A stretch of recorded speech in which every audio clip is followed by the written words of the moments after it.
السلام علیکم ورحمۃ اللہ وبرکاتہ۔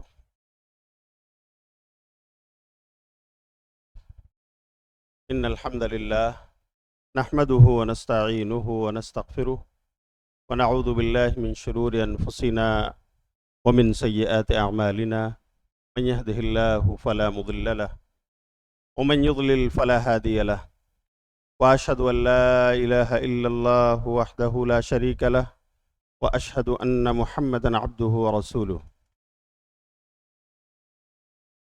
يا أيها الذين آمنوا اتقوا الله حق تقاته ولا تموتن إلا وأنتم مسلمون۔ يا أيها الناس اتقوا ربكم الذي خلقكم من نفس واحدة وخلق منها زوجها وبث منهما رجالا كثيرا ونساء، واتقوا الله الذي تساءلون به والأرحام إن الله كان عليكم رقيبا۔ يا أيها الذين آمنوا اتقوا الله وقولوا قولا سديدا يصلح لكم أعمالكم ويغفر لكم ذنوبكم، ومن يطع الله ورسوله فقد فاز فوزا عظيما، أما بعد فإن خير الحديث كتاب الله، وخير الهدي هدي محمد صلى الله عليه وسلم، وشر الأمور محدثاتها، وكل محدثة بدعة، وكل بدعة ضلالة، وكل ضلالة في النار۔ قال الله تعالى في القرآن المجيد: أعوذ بالله من الشيطان الرجيم، بسم الله الرحمن الرحيم، ربنا هب لنا من أزواجنا وذرياتنا قرة أعين وجعلنا للمتقين إماما، سبحانك لا علم لنا إلا ما علمتنا إنك أنت العليم الحكيم۔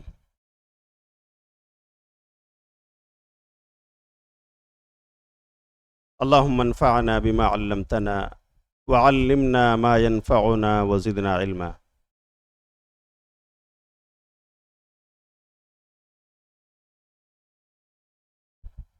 قابل احترام علماء کرام،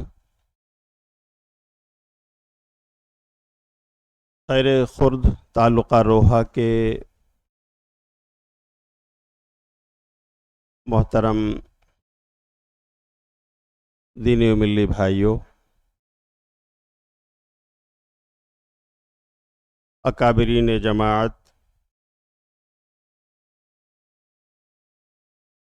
دور اور نزدیک سے اس سالانہ کانفرنس میں شرکت کرنے والے تمام برادران اسلام، ملی جوانوں، قابل احترام و توقیر بزرگوں، پیارے بچوں اور معزز پردہ نشین ماں اور بہنوں، میں اس موقع پر اللہ کا شکر ادا کرتا ہوں کہ اس کی توفیق سے ایک بار پھر سال 2023 12 نومبر اللہ رب العالمین نے سرزمین کوکن کی یہ سرسبز و شاداب سرزمین خیر خرد روحہ میں اپنے اہل ایمان بھائی اور بہنوں کے بیچ کتاب و سنت کی باتیں کرنے کے حوالے سے اللہ نے موقع نصیب فرمایا۔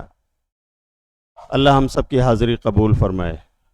مجھے اپنے موضوع کی اللہ تعالیٰ کتاب و سنت کی روشنی میں وضاحت کرنے اور ہم سب کو، ہمارے بھائیوں کو، اسلامی خواتین کو اس کے تقاضے پر عمل کی توفیق عطا فرمائے۔ بعدہ بے شمار صلاۃ و درود نازل ہو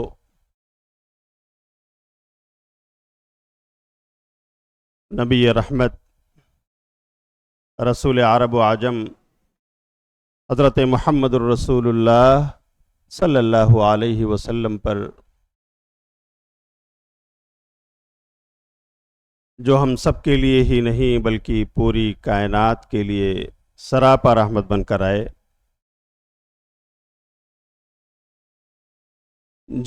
جن کے ذریعہ ہمیں ملنے والی اسلام کی پیاری تعلیمات ہم سب کے لیے نجات کی ضامن ہے۔ اللہ ہمیں اپنے اس آخری نبی کے اسوہ اور سنت پر عمل کرنے کی توفیق عطا فرمائے۔ آپ پر کروڑہ صلاۃ و درود نازل ہو۔ اللہم صلی علی محمد وعلی آل محمد کما صلیت علی ابراہیم وعلی آل ابراہیم انک حمید مجید۔ اللہم بارک علی محمد وعلی آل محمد کما بارکت علی ابراہیم وعلی آل ابراہیم انک حمید مجید۔ اس موقع پر میں اس پروگرام کے ذمہ داران کا بھی تہہ دل سے شکریہ ادا کرتا ہوں، خاص طور سے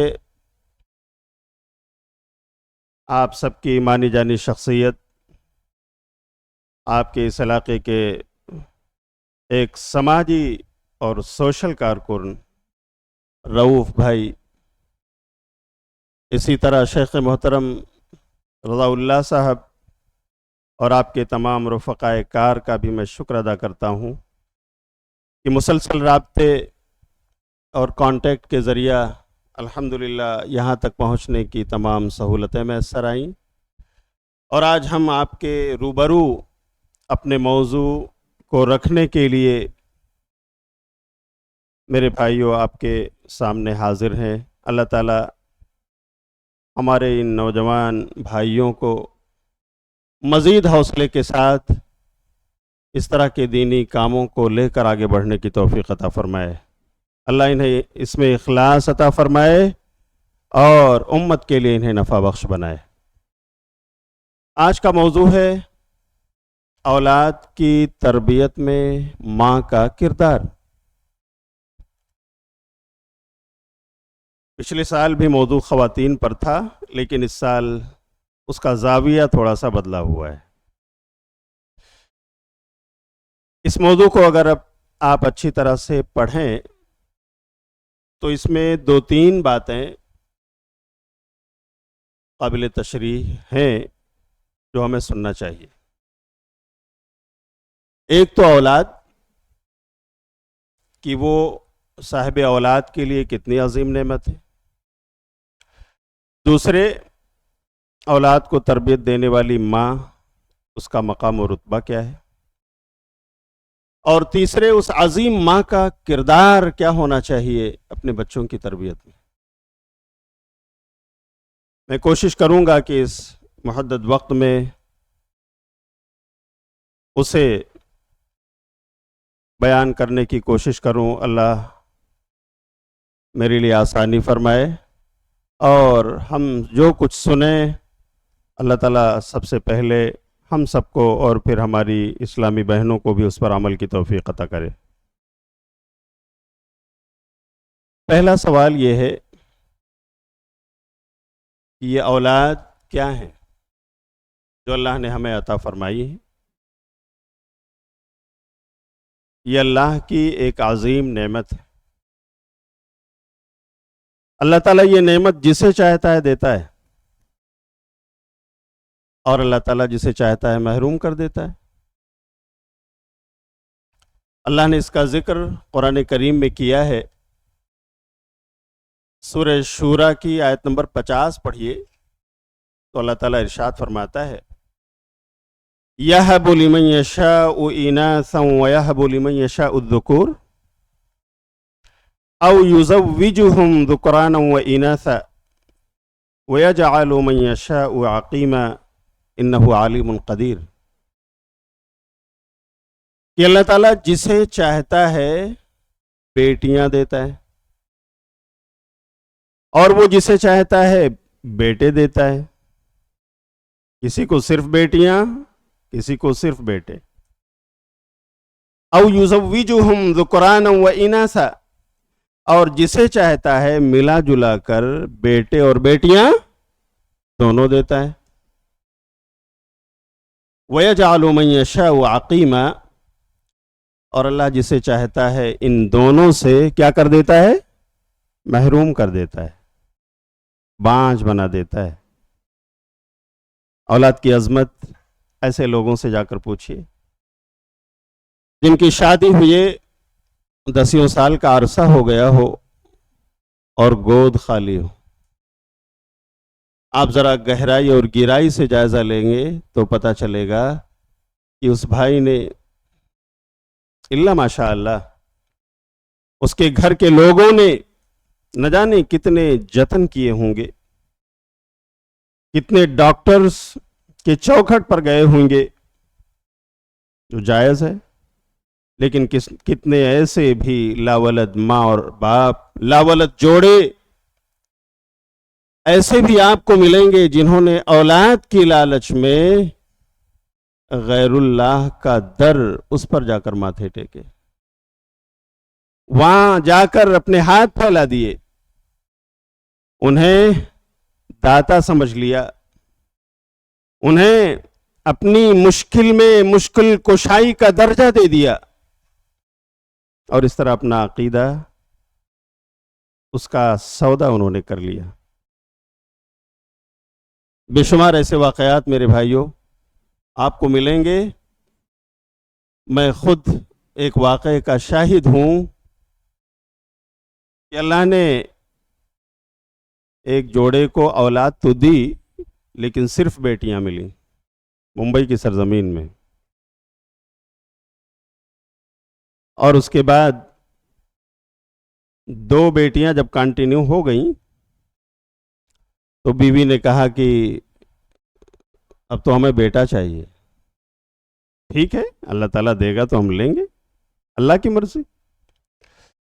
لیکن شوہر کو سمجھایا گیا نہیں، بیٹا ایسے تھوڑوں ملے گا،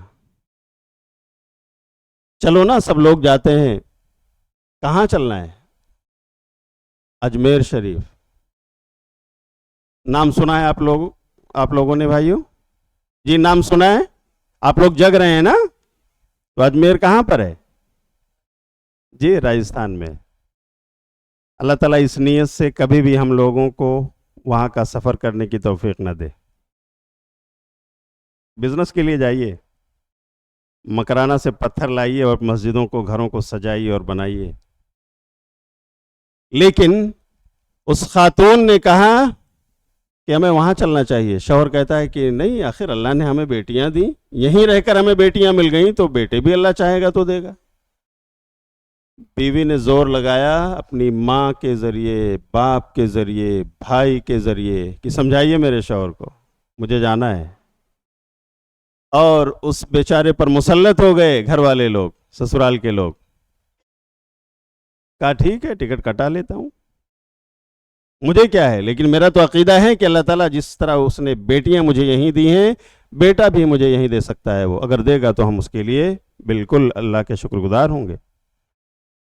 لیکن ٹکٹ اسے کٹانا پڑا، اور وہ نہ چاہتے ہوئے بھی، حالانکہ بہت زیادہ دیندار انسان نہیں تھا لیکن اس کا عقیدہ درست تھا۔ سسرال والے لوگ ایسے تھے جو مزار اور قبر کے لوگوں کو داتا مشکل کشا مانتے تھے، وہ لے کر کے گیا، اور بیوی راجستھان سے، اجمیر سے واپس آئی، اور اللہ کا کرنا ایسا ہوا کہ 1 سے 1.5 سال کے بعد ان کے ہاں جب بچہ پیدا ہوا تو اتفاق سے وہ بیٹا تھا۔ تو میرے بھائیو جانتے ہیں کیا ہوا؟ سب لوگ اس پر پل پڑے کہ دیکھ تو نہیں جا رہا تھا نا، ملا کہ نہیں ملا ہمیں بیٹا؟ اللہ اکبر۔ میرے بھائیوں میں آپ سے پوچھتا ہوں، یہ بیٹا اجمیر والے نے دیا ہے کہ اجمیر کو پیدا کرنے والے نے دیا؟ بولو اللہ اکبر۔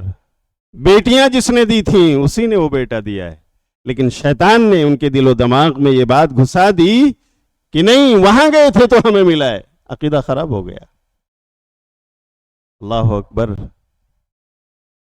توحید ربوبیت میں، توحید الوہیت میں کھلا ہوا شرک، میرے بھائیو آج اس طرح کے بہت سارے جوڑے کر رہے ہیں اولاد کی لالچ میں۔ اولاد اتنی عظیم نعمت ہے جس کی قدر آج کم ہی لوگ کر رہے ہیں، جو شریعت اسلامی کے مطابق اپنے بچوں کی صحیح اسلامی تربیت کرتے ہیں۔ اولاد تو وہ عظیم نعمت ہے جن کی تمنا انبیاء کرام جیسی عظیم شخصیتوں نے کیا ہے، رب سے مانگا ہے انہوں نے، رب کے سامنے اپنے ہاتھ پھیلائے ہیں، رب کے وحدانیت کی دہائی اللہ کو دی ہے اور رب نے ان کی تمنائیں پوری کی ہیں۔ ابراہیم علیہ السلام کا ذکر قرآن میں پڑھیے آپ، سورہ صافات کی آیت نمبر 100 میں ہے۔ ابراہیم علیہ السلام آپ کا بڑھاپا ہے لیکن اولاد کی چاہت ہے۔ شادی سارا سے ہوئی، ابھی تک گود خالی ہے، پھر ہاجرہ سے شادی ہوئی اور اللہ سے برابر لو لگائے ہوئے ہیں۔ رب حبلی من الصالحین، اے میرے رب مجھے کیا عطا فرما دے، بولو بھائیو، من الصالحین، نیک اولاد عطا فرما دے۔ صرف اولاد نہیں، ابراہیم نے مانگا تو کیا مانگا؟ نیک اولاد مانگا۔ اس لیے ہماری مائیں اور بہنیں، ہمارے بھائی جو شادی شدہ ہیں، اور ہر شادی شدہ جوڑے کی تمنا ہوتی ہے، انہیں بھی جب دعا کریں تو چاہیے کہ نیک اولاد کی تمنا کریں، نیک اولاد کی دعا کریں۔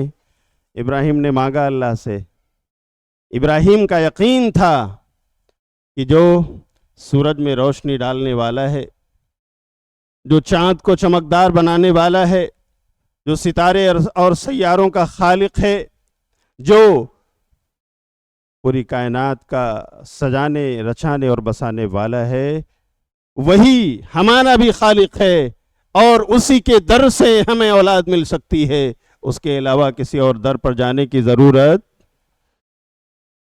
اس ایمان اور یقین کے ساتھ جب ابراہیم نے مانگا تو بتاؤ اللہ نے پورا کیا کہ نہیں؟ بولو بھائیو، ابراہیم کو اولاد ملی۔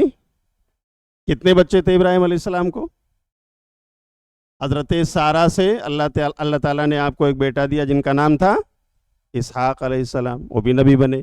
اور حضرت ہاجرہ سے اللہ نے ایک بیٹا دیا جن کا نام اسماعیل تھا، اور بڑی آزمائشیں لی اللہ نے ابراہیم علیہ السلام کی، اور الحمدللہ ان میں وہ کھرے اترے۔ ایک پورا ٹاپک ہے، کسی موقع پر آپ علماء کرام سے سن لیں گے۔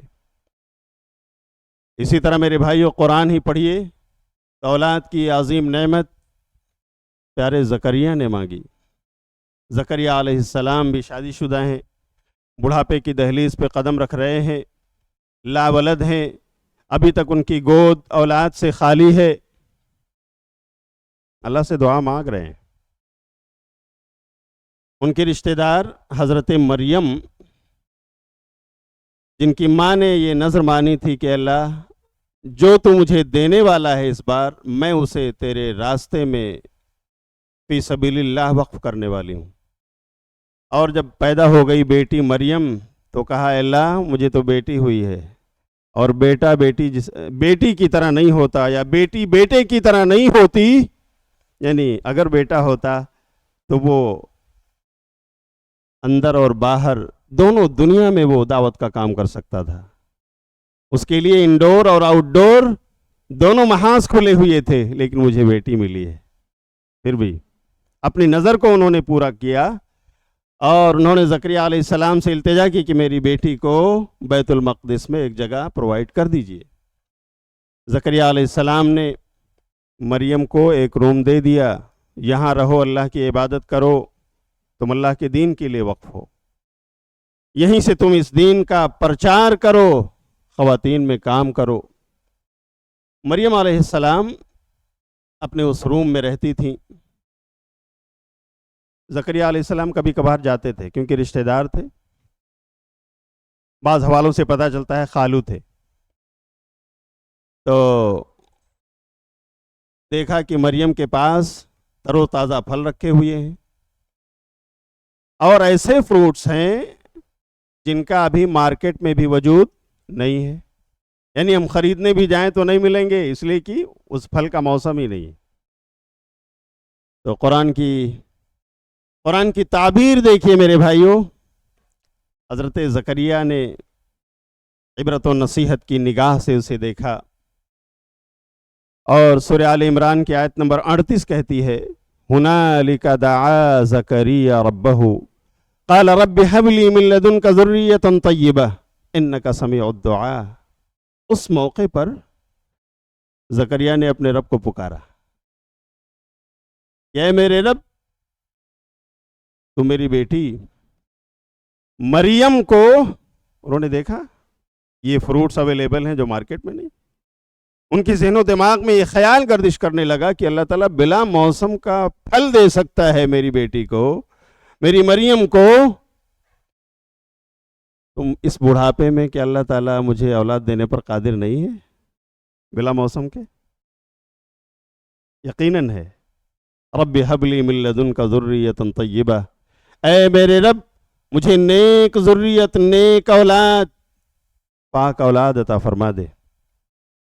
تو میرے بھائیو، زکریا نے بھی کس سے مانگا؟ بولو، کس سے مانگا؟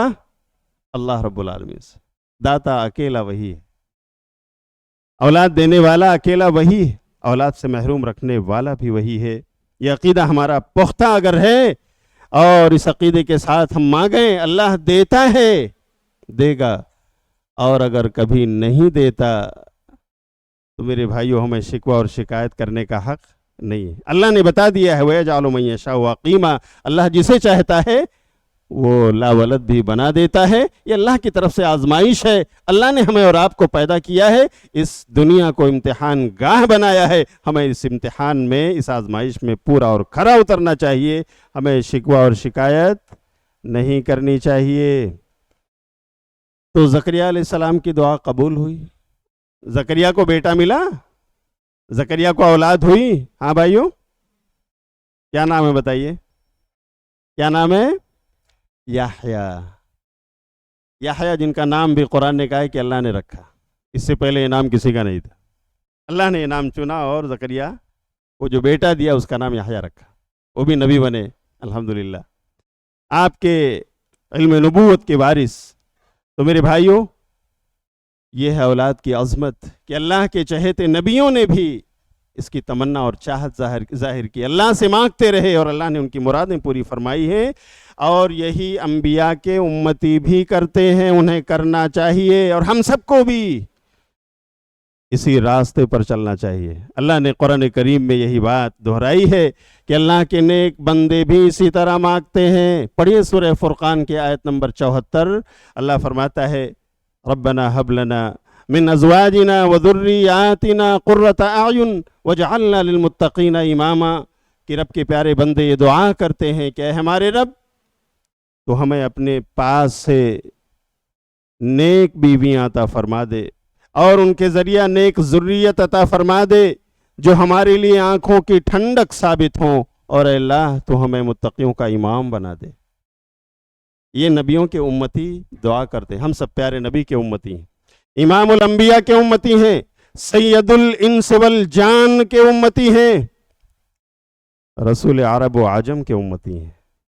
میرے بھائیوں، ہمیں بھی اللہ سے اسی طرح التجا کرنا چاہیے، نیک اولاد کی خواہش اور تمنا ظاہر کرنا چاہیے، اللہ جو اب تک لا ولد ہیں ان کی مرادیں پوری فرمائے۔ تو یہ ہے اولاد، ان کی عظمت۔ ماں کا مقام کیا ہے؟ ماں کے بارے میں شریعت نے ہمیں کیا رہنمائی کی ہے؟ جو اولاد ہیں انہیں یہ بھی جاننے کی ضرورت ہے۔ اگر آپ قرآن کا مطالعہ کریں تو اللہ رب العالمین نے کئی مقامات پر جہاں اپنی توحید کا ذکر کیا ہے وہیں فوراً ماں باپ کا ذکر فرمایا ہے نا؟ آپ سورہ نساء پڑھیے آیت نمبر 36 میں اللہ کہتا ہے وَاعْبُدُوا اللَّهَ وَلَا تُشْرِكُوا بِهِ شَيْئًا وَبِالْوَالِدَيْنِ إِحْسَانًا، اللہ کی عبادت کرو، اس کے ساتھ کسی کو شریک نہ ٹھہراؤ، اور ماں باپ کے ساتھ کیا کرو؟ اچھا سلوک کرو۔ آپ سورہ لقمان پڑھیے، سورت نمبر 31 کی آیت نمبر 14، اللہ کہتا ہے وَوَصَّيْنَا الْإِنسَانَ بِوَالِدَيْهِ حَمَلَتْهُ أُمُّهُ وَهْنًا عَلَى وَهْنٍ وَفِصَالُهُ فِي عَامَيْنِ أَنِ اشْكُرْ لِي وَلِوَالِدَيْكَ إِلَيَّ الْمَصِيرُ۔ اللہ کہتا ہے کہ ہم نے انسان کو وصیت کی ہے اس کے ماں باپ کے بارے میں، والدین کے بارے میں حسن سلوک کی، اس لیے کہ جو ماں ہے اسپیشلی اللہ نے ان کا ذکر کیا، حملتہ امہ وہنن علی وہن، اس کی ماں نے تو اسے کمزوری پر کمزوری، تکلیف پر تکلیف برداشت کرتے ہوئے اسے اٹھا رکھا. اپنے حمل کے ساتھ وہ اپنی زندگی 9 مہینے تک جیتی رہی. کتنی تکلیفیں اس وقت، اٹھنے بیٹھنے میں، میرے بھائیوں، آنے جانے میں، اللہ کی عبادت کرنے میں. آپ اندازہ کرو کس تکلیف سے وہ ماں گزرتی ہے. اللہ اس کا حوالہ دے رہا ہے. حملتہ امہ وہنن علی وہن وفصالہ فی عامین. اور اتنا ہی نہیں، پیدا ہونے کے بعد، انسان کے اس دھرتی پر آنے کے بعد، وہی ماں کم سے کم 2 سال تک دودھ پلاتی ہے، اور 2 سال کے بعد یہ بچہ دودھ چھوڑتا ہے. اس کے دودھ چھوڑانے کی مدت کم سے کم 2 سال ہے. اس سے زیادہ بھی بچے پیتے ہیں.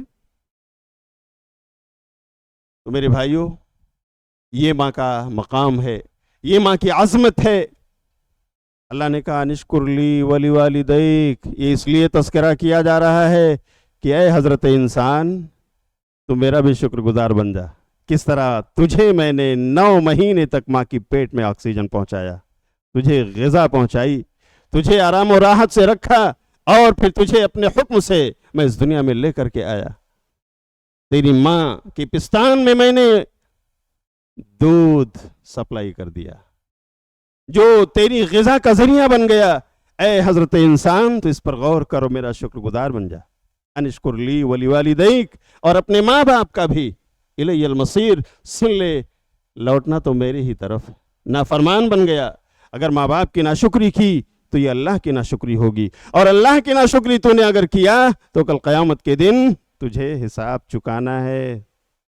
اللہ اکبر. ماں کی عظمت کیا ہے، ماں کا مقام. صحیح بخاری کی ایک روایت بھی میں آپ کے سامنے ذکر کر دوں. میرے بھائیو، اگر یہ سوال ہو کہ ہم انسانوں کے حسن سلوک کا اس دنیا میں اللہ کے بعد سب سے زیادہ مستحق کون ہے؟ جی، ماں باپ. ماں باپ. یہ سوال پیارے نبی صلی اللہ علیہ وسلم سے، پیارے نبی صلی اللہ علیہ وسلم کے پاس ہوا. آپ نے اس کا جواب دیا. پڑھیے صحیح بخاری 5971 نمبر کی حدیث ہے. 5971 صحیح بخاری مطلب صحیح حدیث. نبی صلی اللہ علیہ وسلم کے پاس ایک صحابی آتے ہیں، کہتے ہیں من احق الناس بحسن صحابتی یا رسول اللہ. اللہ کے رسول، بتائیے کہ میرے حسن سلوک کا سب سے زیادہ مستحق ترین انسان کون ہے اس دنیا میں؟ تو نبی صلی اللہ علیہ وسلم کا جواب کیا تھا؟ امک، یور مدر، آپ کی ماں ہے. اس کے بعد کون؟ ثم امک، پھر تمہاری ماں ہے. اللہ کے رسول، اس کے بعد پھر میرے حسن سلوک کا مستحق کون ہے؟ ثم امک، پھر تیری ماں ہے. 3 بار نبی صلی اللہ علیہ وسلم نے فرمایا. ثم من یا رسول اللہ، اللہ کے رسول اس کے بعد کون ہے، کس کا مقام اور رتبہ آتا ہے؟ ثم ابوک، پھر تمہارے باپ. اللہ اکبر. یہ تعلیم پیارے نبی صلی اللہ علیہ وسلم کی. ماں کا یہ مقام ہے، ماں کی یہ عظمت ہے. اسی لیے تو میرے بھائیوں، ایک بار ایک یمنی شخص، نبی صلی اللہ علیہ وسلم کے امتی، یمن سے چل کر مکہ آتے ہیں عمرہ کرنے کے لیے، حج کرنے کے لیے. اپنی ماں کو ساتھ لے کر آتے ہیں. ان کی ماں کا بڑھاپا ہے، اور اس قدر معذور ہیں ان کی والدہ کہ وہ شخص اپنی ماں کو بچوں کی طرح گود لے کر مکہ پہنچتا ہے. آپ اندازہ کریں، یمن اگرچہ بارڈر پر ہے لیکن کافی دوری ہے مکہ سے وہاں تک کی. حضرموت کا علاقہ سعودی عرب کا یمن سے ٹچ ہے. اس زمانے میں میرے بھائیو الگ تھا، لیکن ابھی سعودی عرب ہی کے حدود میں ابھی آ گیا ہے. وہ ایک دم بارڈر پہ ہے. سعودی عرب اور یمن کے بارڈرز بالکل مل رہے ہیں، لیکن آپ دیکھیں مکہ سے کتنی دوری، کتنا فاصلہ ہے. وہ یمنی شخص اپنی بوڑھی ماں کو گود اٹھا کر کے، اس زمانے میں یہ وسائل نہیں تھے، نہ یہ بسیں تھیں، نہ یہ پلین تھی، نہ اس طرح کے یہ 4 ویلرز تھے. یہ سہولیات نہیں تھی میرے بھائیو. اونٹ، گھوڑے، خچر ان کا استعمال ہوتا تھا. اپنی بوڑھی ماں کو لے کر وہ یمنی شخص آتا ہے، طواف کر رہا ہے، اور طواف کے دوران صحابی رسول حضرت عبداللہ بن عمر رضی اللہ تعالیٰ عنہ سے ملاقات ہوتی ہے۔ کہتے ہیں کہ ابن عمر، ایک سوال کرنا تھا آپ سے، پوچھو کیا بات ہے؟ کہا یہ میری ماں ہیں جو میری گود میں ہیں، آپ دیکھ رہے ہیں، میں انہی کی بطن سے پیدا ہوا ہوں، ان کا بیٹا ہوں، اور میری ماں نے مجھے بچپن سے جوانی تک اچھی طرح پالا پوسا، تمام تربیت کا خیال رکھا، لیکن آج میری ماں کی جو حالت ہے وہ آپ دیکھ رہے ہیں۔ آج مجھے انہیں اسی طرح گود لینا پڑ رہا ہے جیسے یہ بچپن میں مجھے گود لیا کرتی تھی۔ میں اسی طرح انہیں اپنے اوپر لاد کر یمن سے چل کر اتنا عرصہ ہوا لے کر آیا ہوں، اور طواف بھی کروا رہا ہوں۔ ابن عمر یہ بتائیے، کیا میں نے اپنی ماں کا حق ادا کر دیا؟ سبحان اللہ، کیا میں نے اپنی ماں کا حق ادا کر دیا؟ حضرت ابن عمر رضی اللہ تعالیٰ عنہ جواب دیتے ہیں کہ میرے بھائی سنو، آپ کی ماں نے پیدائش کے وقت، آپ کے پیدا ہونے کے وقت جو چیخ ماری تھی، جو درد میں وہ کراہ رہی تھیں، اسے ایک چیخ کا بدلہ بھی ابھی تک آپ سے ادا نہیں ہوا ہے۔ یہ آپ کی ماں ہے۔ پیدائش کے وقت چیخ جو نکلی تھی آپ کے ماں سے، اسے ایک چیخ کا بدلہ بھی یہ سب کر کے آپ ابھی تک چکا نہیں سکے ہو۔ یہ ماں کی عظمت ہے۔ لیکن افسوس کا مقام ہے، کتنے نوجوان ہیں، کتنے مرد اور کتنے خواتین ایسے ہیں، ماں باپ کی یہ دولت پا کر بھی ان کی بدقسمتی کہیے، ان کی بدنصیبی کہیے کہ اپنے ماں باپ کے ساتھ اچھا سلوک نہیں کر رہے۔ وہ کتنے نوجوان ہیں، شادی ہو گئی اور اس کے بعد بیوی ایسی ملی کہ نہیں، مجھے سیپریٹ مکان، سیپریٹ ایریا، ٹھیک ہے، اچھی بات ہے، شادی کے بعد سیپریشن یہی اسلام پسند کرتا ہے، لیکن اس سیپریشن کا مطلب اگر یہ ہے کہ ماں باپ سے اب ہمیں لا تعلق ہو جانا ہے، ماں باپ کے حقوق سے دستبردار ہو جانا ہے، ماں باپ سے قطع تعلق کر لینا ہے، تو میرے بھائیو اس سے بڑی بدنصیبی انسان کے لیے اس دنیا میں کوئی ہو سکتی۔ اس لیے ماں کی قدر کیجیے، ماں باپ کی قدر کیجیے۔ نبی صلی اللہ علیہ وسلم نے ایک حدیث میں فرمایا کہ رغم انفہ رغم انفہ رغم انفہ، ناک اس کی کٹ گئی، اس کی ناک مٹ گئی، ملیا میٹ ہو گیا وہ۔ صحابہ نے پوچھا کون ہے اللہ کے رسول؟ کہا من ادرک ابویہ او احدہما فی الکبر ثم لم یدخلہ الجنہ، کہ جس نے ماں باپ یا دونوں میں سے کسی ایک کو بھی بڑھاپے میں پا لیا اور ان کی خدمت کر کے اسے جنت نہ مل پائی، تو اس کی ناک کٹ گئی، وہ ہلاک ہو گیا۔ تو میرے بھائیوں، ماں باپ کی قدر و منزلت کو پہچانو۔ نوجوانوں، لا تعلقی، قطع رحمی، اس کا انجام اچھا نہیں ہے۔ ماں کے قدموں تلے تو ہماری جنت ہے، اگر ہم سمجھیں، اگر ہم ماں کی قدر کریں۔ آئیے سنن نسائی کی ایک روایت آپ کو سناتا ہوں، کتاب الجہاد، کتاب الجہاد کی روایت ہے، 3106 نمبر کی حدیث ہے، 3106۔ علامہ البانی نے اس کو صحیح قرار دیا ہے۔ ایک صحابی ہیں جن کا نام ہے معاویہ بن جاہمہ رضی اللہ تعالیٰ عنہ۔ معاویہ بن جاہمہ ایک بڑے ہی طاقتور اور اچھی پرسنالٹی کے مالک ہیں، نوجوان ہیں۔ نبی صلی اللہ علیہ وسلم اپنے صحابہ کے مابین میدان کارزار میں نکلنے کا اعلان فرماتے ہیں۔ منادی جا کر آواز لگاتا ہے کہ اے لوگو، میدان کارزار میں جانا ہے، اپنے اپنے نام لکھا دو، رجسٹر کرا لو، انتظامات کر لو۔ یہ آواز معاویہ بن جاہمہ کے کانوں سے بھی ٹکراتی ہے۔ وہ بھی نبی صلی اللہ علیہ وسلم کے پاس چلے آتے ہیں اور کہتے ہیں جی تو استشیرک یا رسول اللہ، اللہ کے رسول مجھے آپ سے مشورہ کرنا ہے۔ کیا مشورہ کرنا ہے؟ الک امن، ماں ہے آپ کے پاس، ماں کے بارے میں مشورہ کرنا چاہتے ہو نا؟ جس کے تم خدمتگار ہو. کہاں اللہ کے رسول میری ماں، میں اکیلا ان کا دیکھ ریکھ کرنے والا بچہ ہوں، میری ماں بوڑھی ہے، اور آپ کے منادی نے آواز لگائی ہے آپ کی طرف سے کہ میدان کارزار میں جانا ہے، تو کیا میں تسجیل کرا دوں، میں رجسٹریشن کرا لوں اللہ کے رسول، اپنا نام اس فہرست میں درج کروا دوں؟ میں اسلام کا دفاع کر سکتا ہوں. نبی صلی اللہ علیہ وسلم نے کیا کہا کہ معاویہ جاؤ، تمہاری بوڑھی ماں جو ہے نا، تمہاری جنت اسی کے قدموں تلے ہے، فَالْزَمْهَا فَإِنَّ الْجَنَّةَ تَحْتَ قَدَمَيْهَا. اسی کو چمٹ کر رہو، اسی کی خدمت کرتے رہو، اسی کی دعائیں لے لو، یہی تمہاری جنت ہے.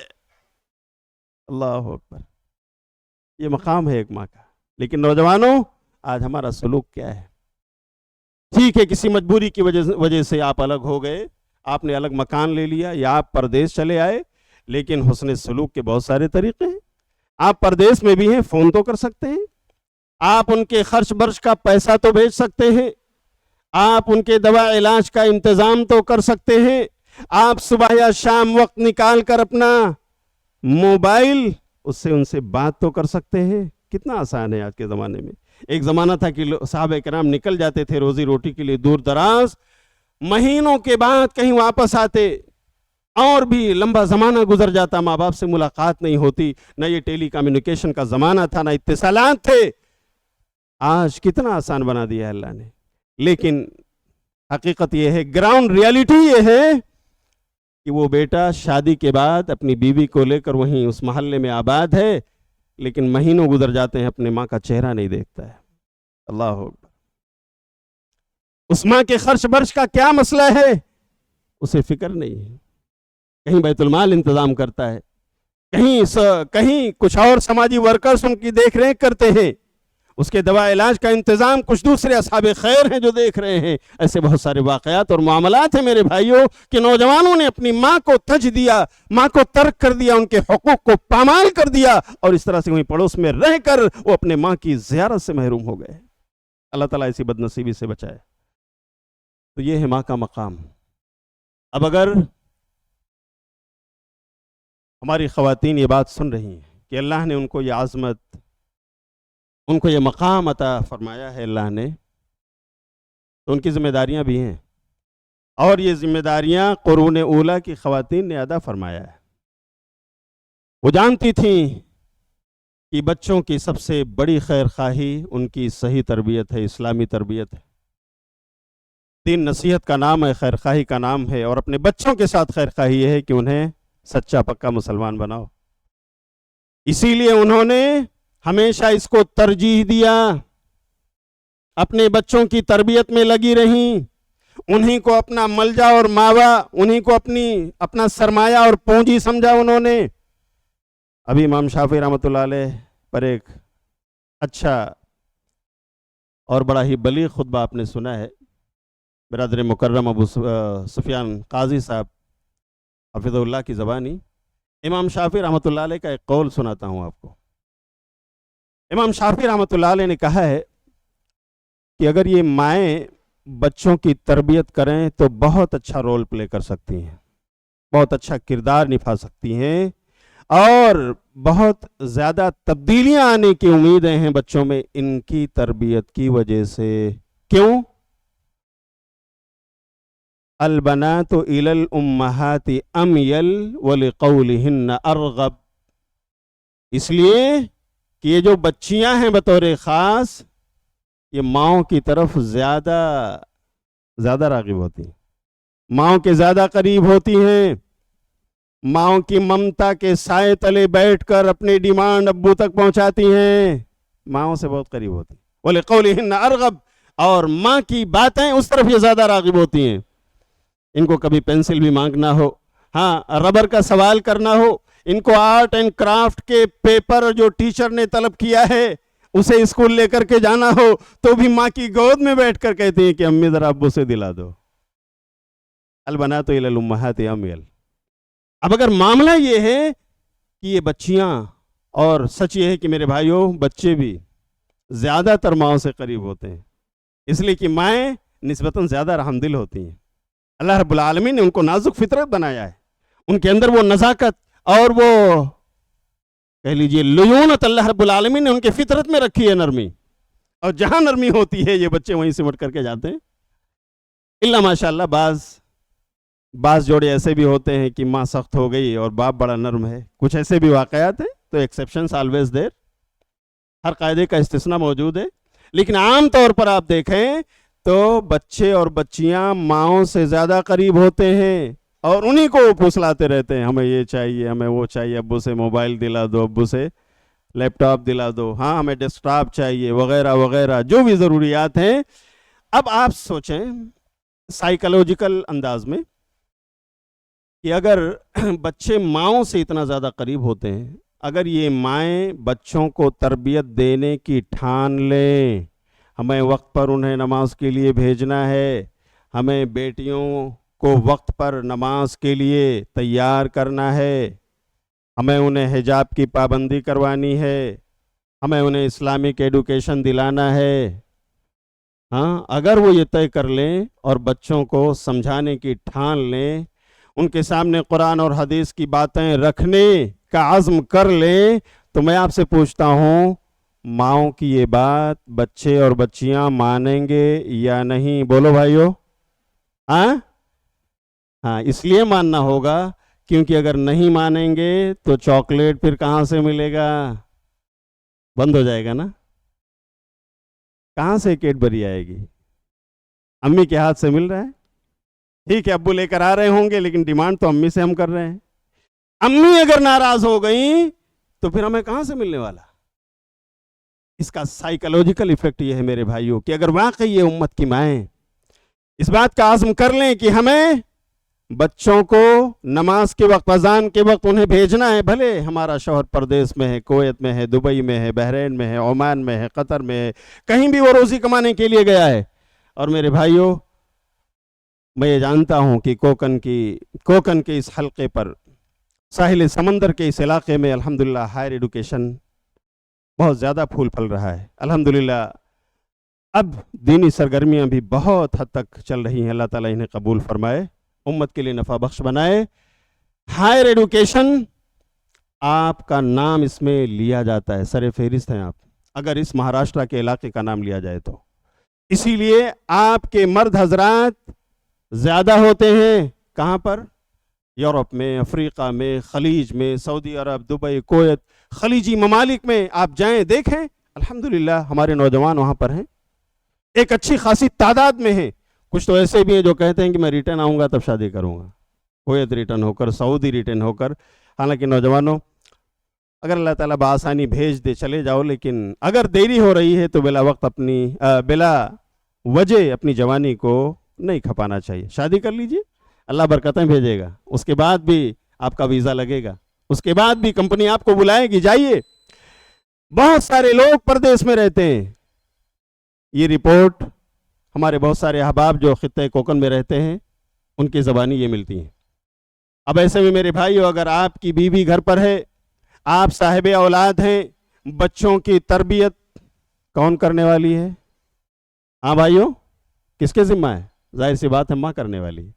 اگر ماں یہ اپنا کردار نبھائے تو بچے اگرچہ کہ باپ سے دور ہیں، اگرچہ کہ اپنے مربی سے دور ہیں، اپنے سرپرست سے دور ہیں، لیکن ماں نے یہ عزم کر لیا ہے کہ مجھے سکھانا ہے، مجھے پڑھانا ہے، مجھے اسلامک ایڈوکیشن دلانا ہے، مجھے بچوں کو نمازی بنانا ہے، مجھے بچوں کو اچھے اخلاق کا پیکر بنانا ہے. اللہ کی قسم اس کی یہ تربیت رنگ لائے گی اور بچے دیندار بنیں گے، بچیاں دیندار بنیں گی، بچیاں فرما بردار بنیں گی، نمازی بنیں گی. اس لیے کہ ماؤں کی بات کا بہت گہرا اثر ان بچوں کے ذہن و دماغ پر پڑتا ہے، اس لیے کہ ساری ڈیمانڈز اسی راستے ان کے پورے ہوتے ہیں.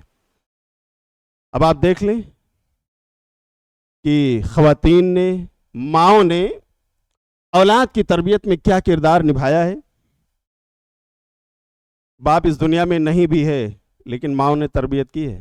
اور میں مثال دے سکتا ہوں میرے بھائیوں، وقت جس طرح مجھے اجازت دے گا، کہ بہت سارے بچے ایسے ہیں جن کے باپ بچپن میں اس دنیا سے چلے گئے، انتقال ہو گیا، ماں بیوہ ہو گئی، ان کی بچہ یتیم ہو گیا. لیکن تاریخ شاہد ہے کہ ان ماؤں نے جب اپنی تربیت کا کردار نبھایا ہے تو ان بچوں کا نام آج تک روشن ہے، ان بچوں کی وجہ سے ان کے ماؤں کا نام لیا جا رہا ہے۔ کوئی نام بتا سکتے ہیں میرے بھائیو؟ مجھے ایسا لگتا ہے کہ شاید بعض تقریروں میں آپ نے جی امام احمد بن حنبل رحمۃ اللہ علیہ، جی امام بخاری رحمۃ اللہ علیہ، وہ امام بخاری جن کا نام نامی حرمین شریفین کے ائمہ محترمین آج اس منبر پر کھڑے ہو کر بھی لیتے ہیں، اور جب بخاری کی حدیث پڑھتے ہیں تو کہتے ہیں رواہ البخاری، رواہ البخاری۔ اللہ اکبر۔ تو بخاری کی تربیت کس نے کی؟ آئیے مختصراً سن لیجئے۔ امام بخاری رحمۃ اللہ علیہ کے والد اسماعیل البخاری، ان کا انتقال ان کے بچپن میں ہو گیا تھا، تو محمد جن کو بخاری کہا جاتا ہے ان کا نام کیا ہے میرے بھائیوں؟ محمد ہے۔ ان کے ابو کا نام اسماعیل ہے، محمد ابن اسماعیل البخاری۔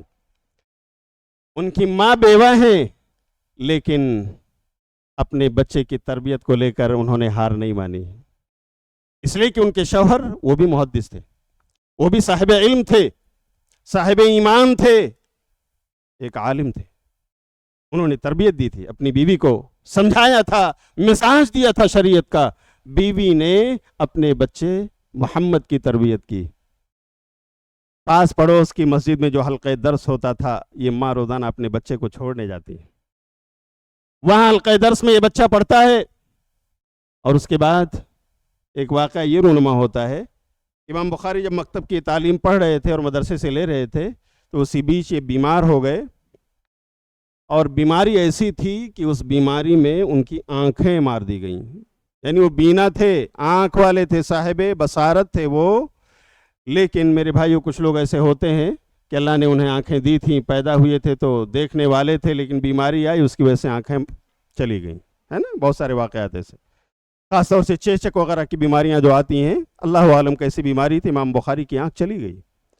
بڑی فکر مند ہوئی امام بخاری کی والدہ کہ اللہ، میرا بیٹا جو باپ کی شفقت سے محروم ہے، میں اس کی بیوہ ماں ہوں، اے اللہ میں اس بیٹے کو اپنے شوہر کی طرح عالم و فاضل بنانا چاہتے ہوں، اللہ تو جانتا ہے میرے دل کی حالت۔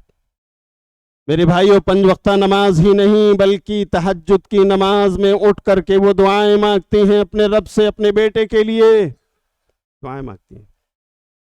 مقدمہ بخاری کا مقدمہ پڑھیے، داؤد راز رحمۃ اللہ علیہ نے یہ واقعہ لکھا ہے، جنہوں نے اس کا اردو ترجمہ کیا ہے، اللہ تعالیٰ انہیں غریق رحمت فرمائے۔ دعا مانگتی ہیں، ان کی دعا رنگ لاتی ہے۔ ایک دن وہ خواب دیکھتی ہیں کہ میرے بیٹے کی آنکھ واپس آ گئی، اور صبح کو اپنے بیٹے محمد بن اسماعیل کو جگانے جاتی ہیں، بیٹے اٹھو، بیٹے اٹھو۔ ان کا بیٹا محمد اپنی چمکتی دمکتی آنکھوں کو مسلتا ہوا میرے بھائیوں بصیرت اور بصارت کے ساتھ وہ جاگتا ہے۔ اللہ اکبر۔ ماں کی خوشی کا کیا عالم ہوگا۔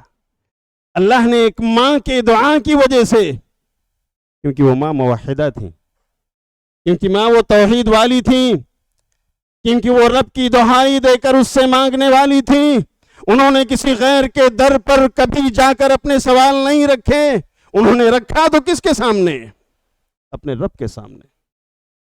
امام بخاری کو اللہ نے بینائی واپس لوٹا دی۔ وہی ماں انہیں بغداد پڑھنے کے لیے بھیجتی ہیں، وہی ماں انہیں مختلف مدرسوں میں بھیجتی ہیں، کیونکہ ان کی یہ تڑپ تھی، ان کی یہ چاہت تھی، ان کی یہ تمنا تھی کہ میرے شوہر کی طرح میرا بیٹا بھی عالم اور دائی بنے۔ لیکن کیا کہنا ان کی ماں کی دعاؤں کا، اللہ نے کس طرح شرف قبولیت عطا فرمائی کہ آج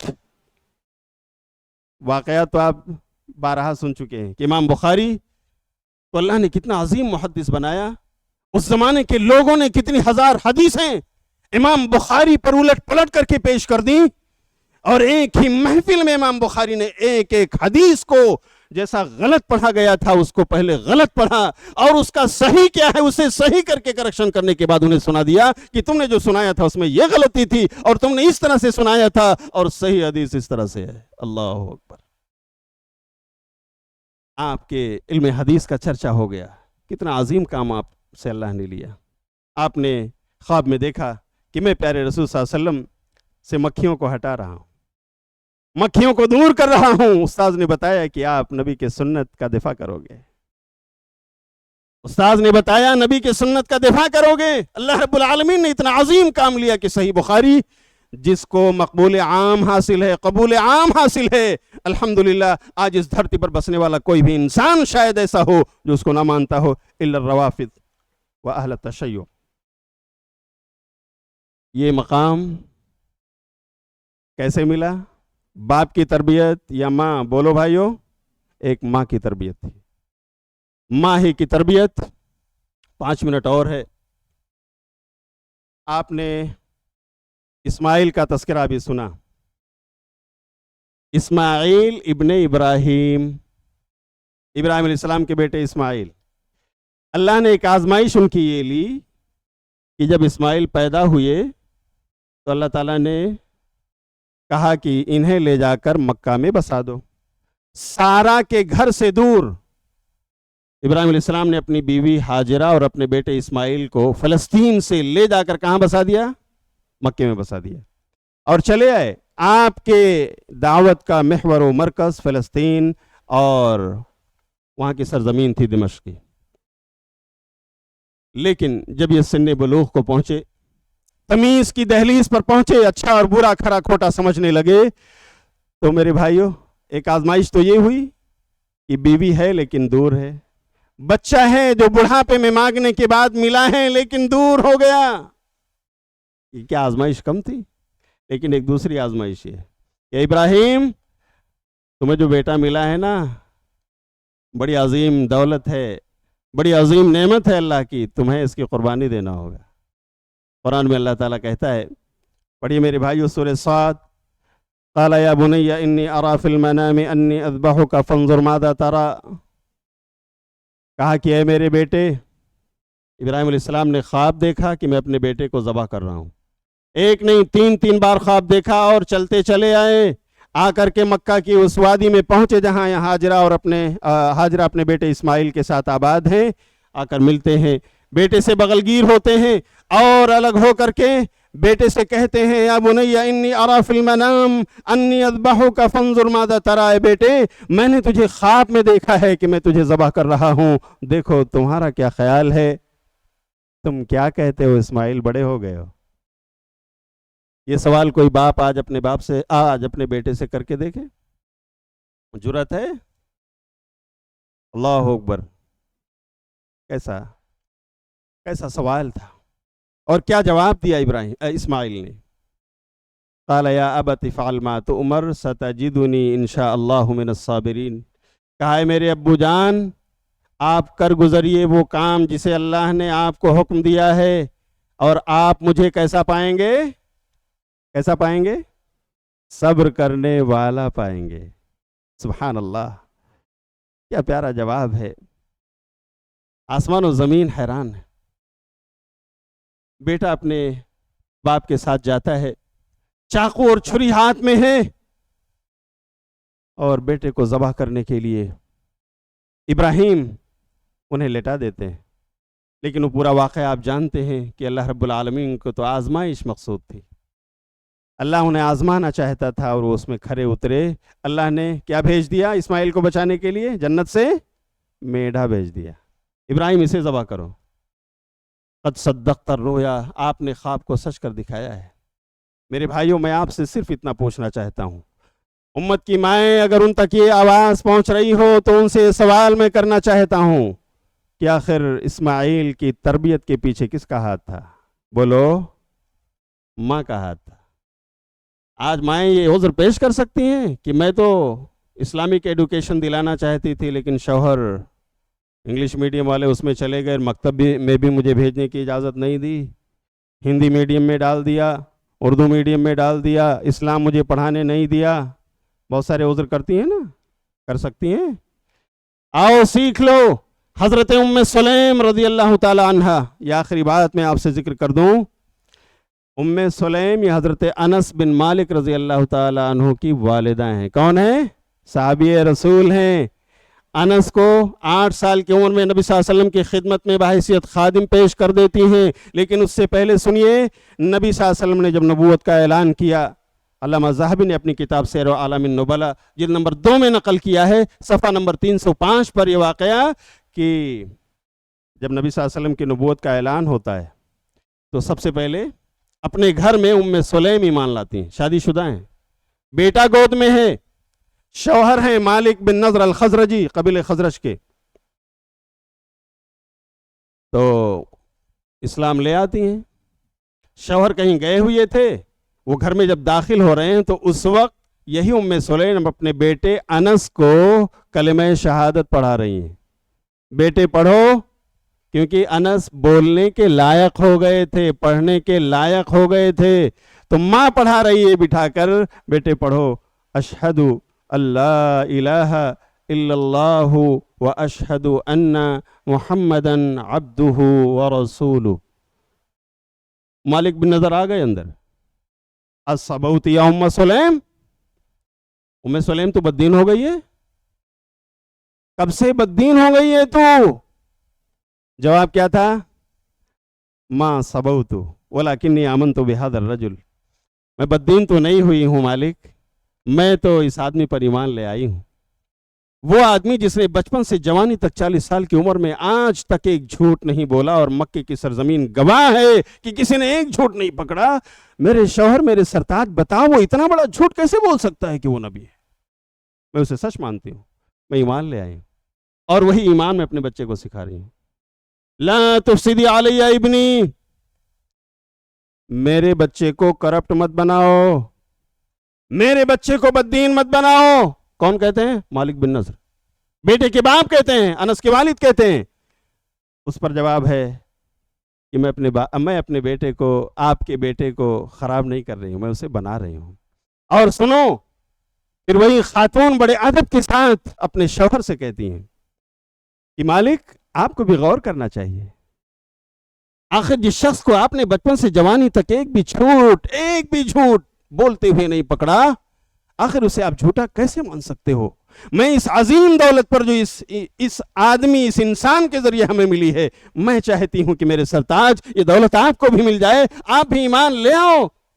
میں ایمان لے آ چکی ہوں، لیکن علامہ ذہبی نے لکھا ہے کہ ناراض ہو گئے، وذهب الى الشام وهلك هناك على النصرانیہ، اور وہ ناراض ہو کر کے اپنا بوریا بستر اٹھا کر چلے گئے شام، اور وہیں پر دین نصرانیت پر ان کا انتقال ہو گیا۔